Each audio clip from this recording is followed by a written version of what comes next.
You wake up, already tired. Emails before breakfast. A commute that eats an hour. A workday that bleeds into the evening. And somehow there's still laundry, dinner, and an inbox that never actually reaches zero. You tell yourself this is just what being a productive human looks like. Busy equals valuable. Exhausted equals successful. But the real answer is far stranger, and it might mean you have the entire equation backward. Because for most of human history, an average day looked nothing like this. And the people living it may have had more free time than you do right now. In the 1960s, an anthropologist named Richard Lee set out to actually measure something nobody had rigorously measured before: how many hours a hunter-gatherer group spent getting food. Lee lived among the Juhoansi, sometimes called the Ukung, a bushman people of the Kalahari Desert in southern Africa, one of the last populations still living a largely traditional foraging life at the time. He tracked their days, not guessed, tracked. Who left camp, when, for how long, and what they came back with. And the number that came out of his fieldwork stunned nearly everyone who read it. Adults in the group Lee studied spent an average of around 15 to 20 hours a week directly securing food. 15 to 20 hours. Compare that to a standard 40-hour work week, before the commute, before checking email at home, before the mental labor that never technically clocks out. Anthropologist Marshall Solins took Lee's data and data from several other foraging societies and built it into an idea that shook an entire academic field. He called it the original affluent society. Solins argued that affluence isn't really about how much you produce or own. It's about the gap between your wants and what you have.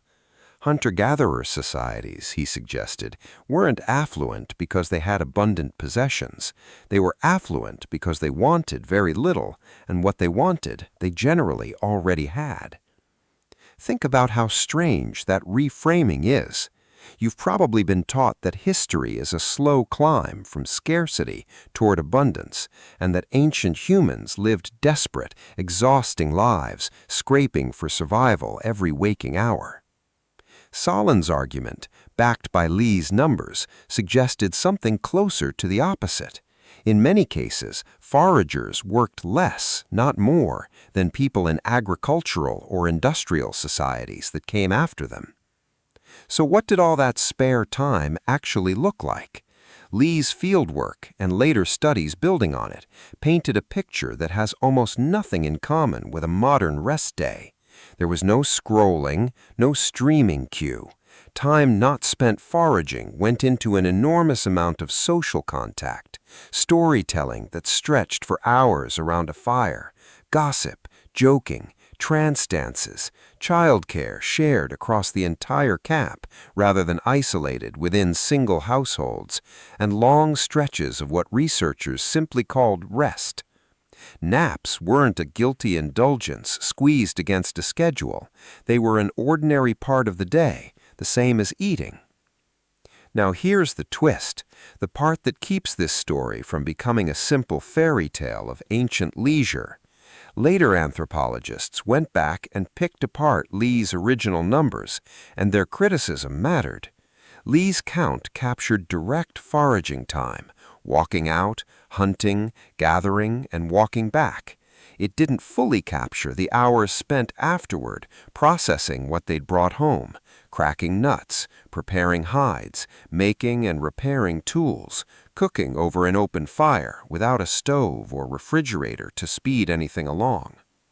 When later researchers, including anthropologist James Sussman, spent extended time living directly among the Juhoansi decades after Lee, they found total work, foraging plus processing plus tool-making, ran higher than the famous 15-hour figure, closer, in many estimates, to something in the range of a modern part-time job. So the popularly quoted number was an undercount, But here's what's strange. Even the corrected, more complete number still landed well below the modern standard work week, and crucially, it came without commuting, without the blurred boundary between work hours and off hours that defines so much of modern labor, and without the psychological weight of a job that follows you home in your pocket every evening. This raises the real question hiding underneath it all. If ancient humans, across enormous stretches of time, generally worked fewer structured hours than you do, why does modern life feel so relentlessly busy? Part of the answer traces back to agriculture. Once humans began farming, roughly 10,000 years ago, the workload changed shape entirely. Fields needed constant tending. Seasons demanded exhausting bursts of labor at planting and harvest. Surplus needed defending, which meant hierarchy, which meant some people working to support others who didn't forage or farm at all.